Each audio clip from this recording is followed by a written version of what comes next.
नमस्ते दोस्तों। Welcome to the Five Bros class. यहाँ पे मैं आपको मैथ्स के ट्रिक्स, कंसेप्ट्स एंड एक्सरसाइजेस एकदम इजीली सॉल्व करने में आपकी हेल्प करूंगा। अगर वो इजी तरीका आपको पसंद आए तो इस चैनल को जरूर लाइक, शेयर और सब्सक्राइब करें। चलो फिर स्टार्ट करते हैं आज का नया टॉपिक, सिमिलैरिटी ऑफ ट्रायंगल्स।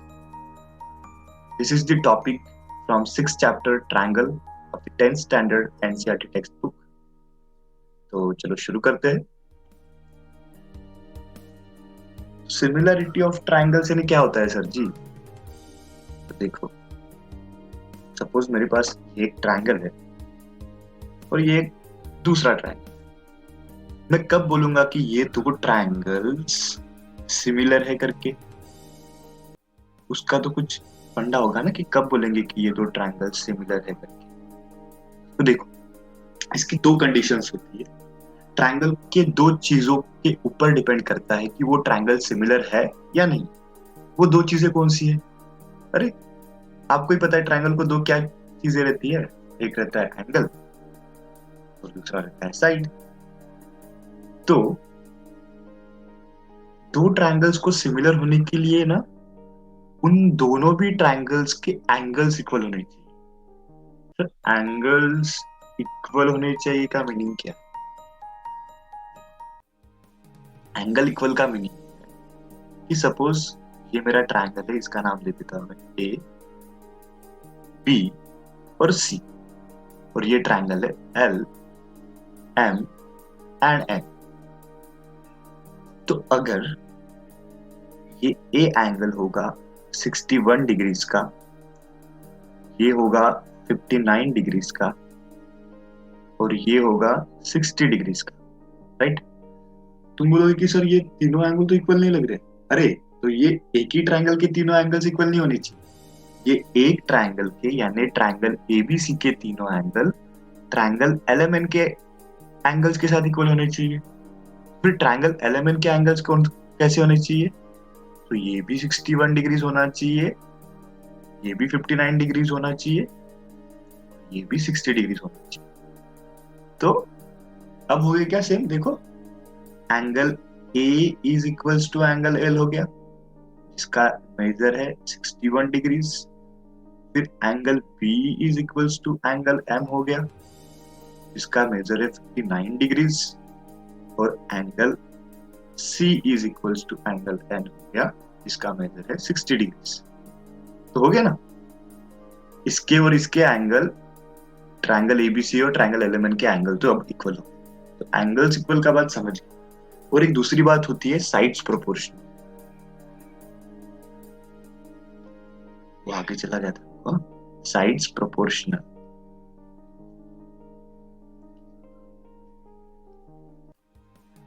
तो साइड प्रोपोर्शनल क्या होता है वो जस्ट अभी सीखेंगे। सिर्फ ये याद रखना कि ट्रायंगल्स को सिमिलर होने के लिए ये दोनों कंडीशन साइमल्टेनियसली सेटिस्फाई होनी चाहिए। सिर्फ ये एक सेटिस्फाई हुई तो भी नहीं चलेगा और सिर्फ ये दूसरी सेटिस्फाई हुई तो भी नहीं चलेगा। दोनों एक साथ सेटिस्फाई होंगे तब दो ट्रायंगल सिमिलर होंगे। तो हमने एंगल वाली तो कंडीशन सीख ली। अब साइड प्रोपोर्शनल यानी क्या होता है देखते हैं। यहाँ पे ए एल चाहिए ना, तो साइड्स प्रोपोर्शनल देखो, ये एक ट्रायंगल हो गया, ये एक दूसरा ट्रायंगल हो गया। मैं कब बोलूंगा कि भाई इनके साइड्स प्रोपोर्शनल है करके? सपोज इसका नाम दे दिया मैंने ए, बी और सी, और इसका नाम दे दिया, इसका भी नाम दे दिया अपन एल, एम, एन। तो अगर ये साइड का मेजर ए बी का 2 सेंटीमीटर होगा, इसका 3 सेंटीमीटर होगा, इसका 4 सेंटीमीटर, और ये ट्रायंगल का सपोज कंसिडर कर लेते हैं कि ये 4 सेंटीमीटर का होगा, एल एम, एल एन होगा 6 सेंटीमीटर का और एम एन होगा 8 सेंटीमीटर का। ओके। कब बोलूंगा कि मैं ये दो साइड्स प्रोपोर्शनल है करके? तो इसका एक फंडा होता है। क्या फंडा होता है? अपने को करस्पॉन्डिंग साइड्स का रेशो लेना पड़ता है। अब करस्पॉन्डिंग साइड्स का रेशो क्या?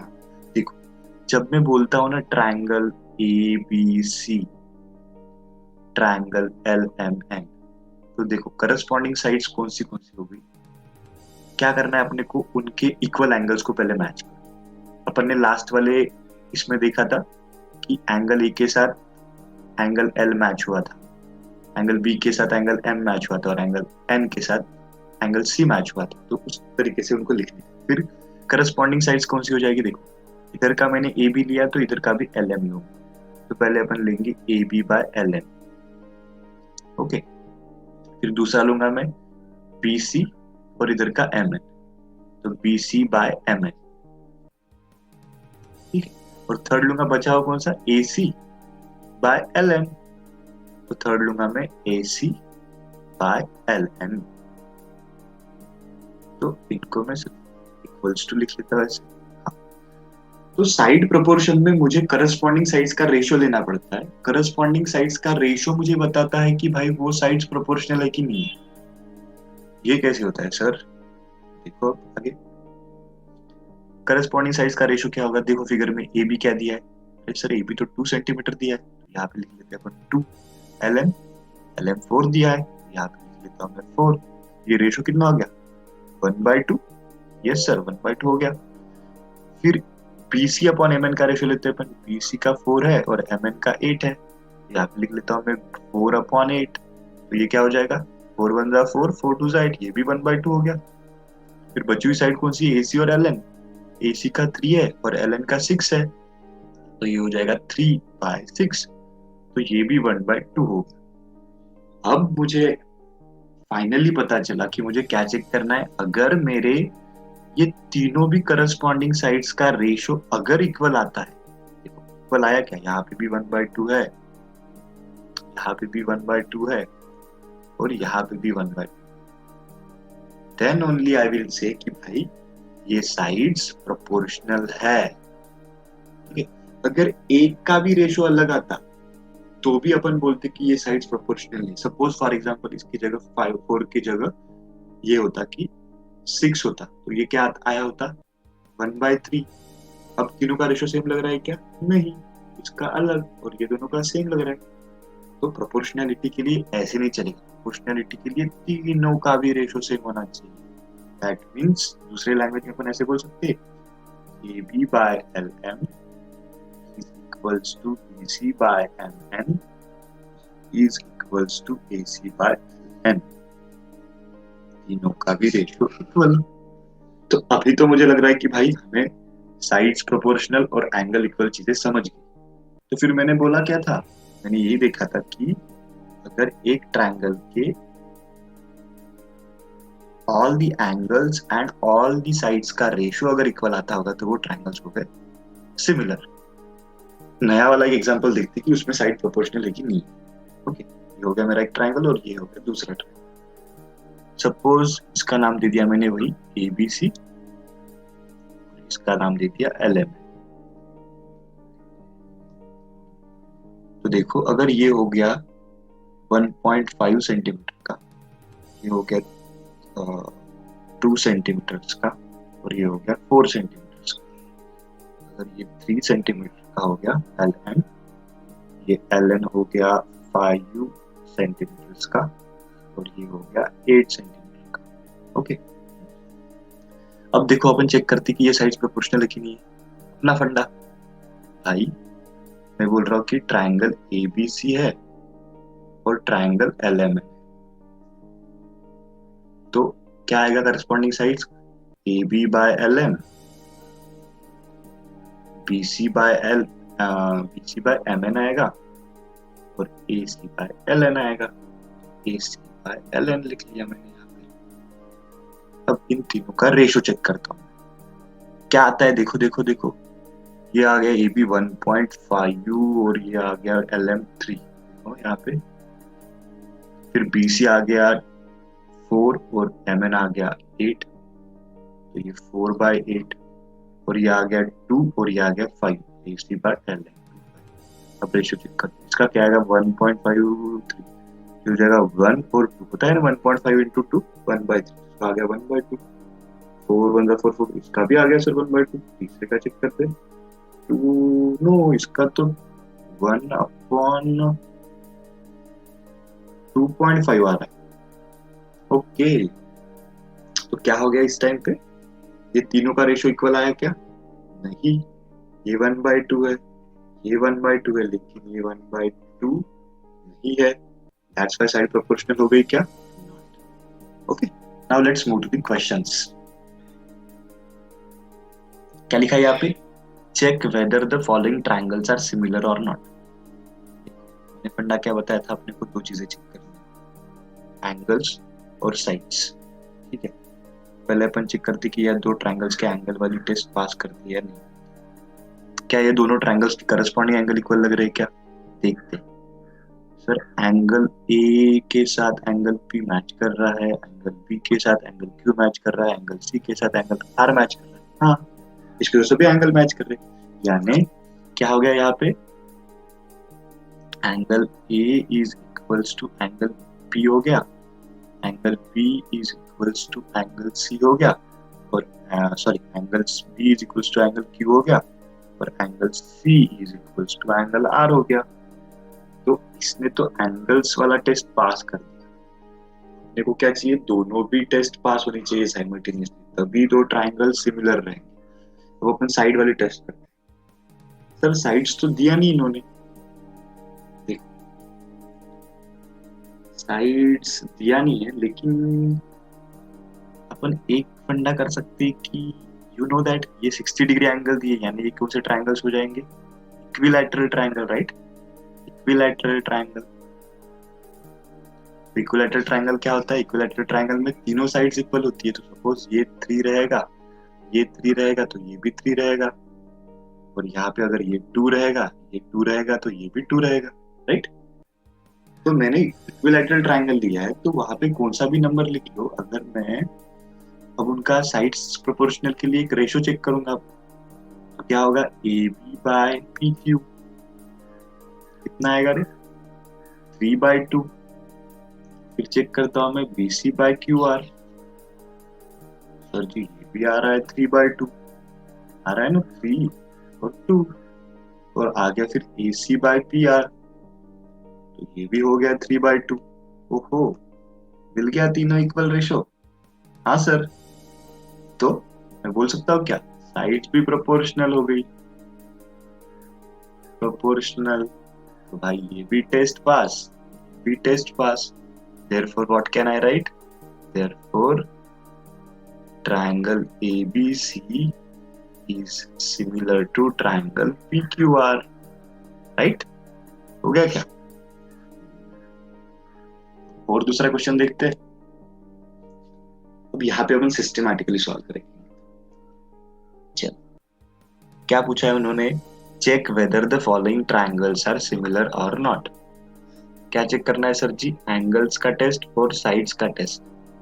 तो अपन सॉल्यूशन में जाएंगे और चेक करेंगे इन triangle ABC and triangle PQR। देखो, अब पहले मैंने रफ में सॉल्व करके दिया समझने के लिए, यहाँ पे अपन अब समझेंगे भी और सिस्टमेटिकली भी सॉल्व करेंगे। इन triangle ABC and triangle PQR, angle A is equals to 60 degrees, comma angle B is equals to 30 degrees. Therefore angle A is not equals to angle B हो गया। फिर angle B is equals to 60 degrees हो गया, comma angle Q is equals to 89 degrees हो गया। यहाँ पे भी therefore angle B is not equals to angle Q हो गया, और angle C is equals to 60 degrees हो गया, और angle R is equals to 62 degrees हो गया। यहाँ पे भी therefore angle C is not equals to angle R हो गया ना? तो सर इसका एक भी एंगल नहीं, ये भी नहीं मैच कर रहा, ये भी नहीं मैच कर रहा, ये भी नहीं मैच कर रहा। देखो, सिर्फ एक मैच करने से भी काम नहीं जमता, अपने को तीनों भी इक्वल चाहिए, यानी तीनों जोड़ियां इक्वल चाहिए। ये भी जोड़ी सेम लगनी चाहिए, ये भी सेम और ये भी सेम, इसमें से एक भी जोड़ी सेम। तो यानी इसने एंगल वाला टेस्ट फेल कर दिया। अगर सर इसने एंगल वाला टेस्ट फेल कर दिया, तो मुझे साइड का टेस्ट चेक करने की जरूरत है क्या? नहीं, बिकॉज दोनों भी टेस्ट साइमल्टेनियसली पास होनी चाहिए। therefore what can I write? therefore triangle ABC is not similar to triangle P Q are. जमीन जमीन सर। चलो अब नेक्स्ट वाला क्वेश्चन करते हैं, लास्ट वाला। तो यहाँ पे क्या पूछा है, check whether the following triangles are similar और नॉट। ट्राइंगल्स आर सिमिलर और नॉट, तो वही सर जी, हम चेक करेंगे एंगल्स और हम चेक करेंगे साइड्स। ये दोनों टेस्ट पास तो पास, दोनों टेस्ट फेल तो फेल, एक भी टेस्ट फेल तो फेल, दोनों की जरूरत नहीं है भाई। चलो देखते सॉल्यूशन में क्या लिखेंगे अपन।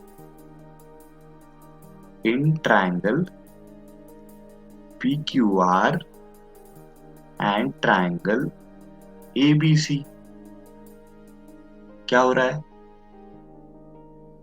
सर, एंगल तो दिए ही नहीं है। अरे क्वेश्चन ठीक से पढ़ो। If angle P is equals to angle A, angle Q is equals to angle P and angle R is equals to angle C, यानी मुझे यही मिल गया कि angle P is equals to angle A, angle Q is equals to angle B and angle R is equals to angle C। ये सब चीजें अपने को थी गिवन, राइट।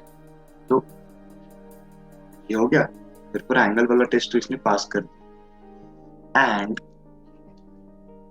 अब साइड वाला टेस्ट चेक करते हैं।